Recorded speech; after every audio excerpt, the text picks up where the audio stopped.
میں جن ہوں اور میں مسلمان ہوں۔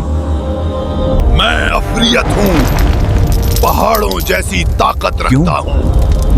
نماز چھوڑ دے۔ جب ہم موویز اور ٹی وی سیریل دیکھتے ہیں تو ہم سوچتے ہیں کہ جن صرف ایک ہی ہوتا ہے، لیکن قرآن شریف کچھ اور ہی حقیقت بتاتا ہے۔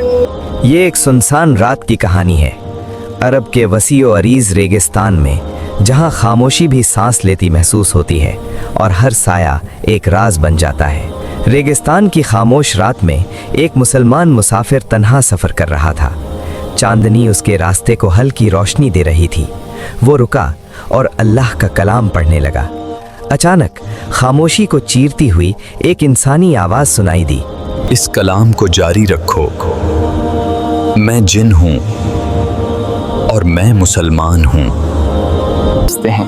یہ وہی واقعہ ہے جس کا ذکر سورۃ الجن میں ملتا ہے، جہاں جنات نے قرآن سنا اور ایمان لے آئے۔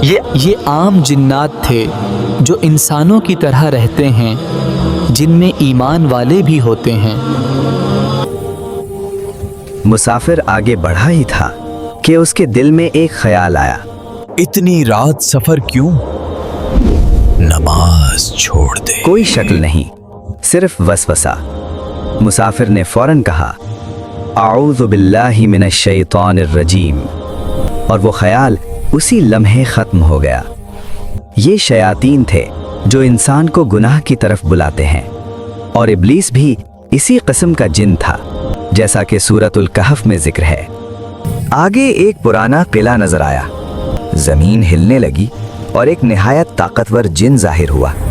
وہ بولا، میں عفریت ہوں، پہاڑوں جیسی طاقت رکھتا ہوں۔ مسافر کو حضرت سلیمان علیہ السلام کا واقعہ یاد آیا، جہاں ایک عفریت نے کہا تھا، میں تخت کو پلک جھپکنے سے پہلے لا سکتا ہوں۔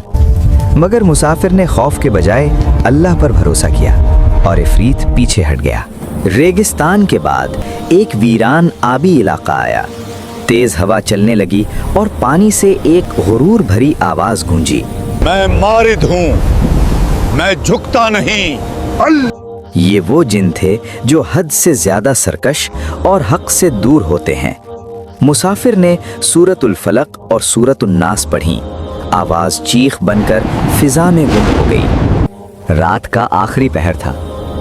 راستے میں مسافر نے ایک سانپ دیکھا، پھر دور کہیں ایک کالا کتا بھونکتا سنائی دیا۔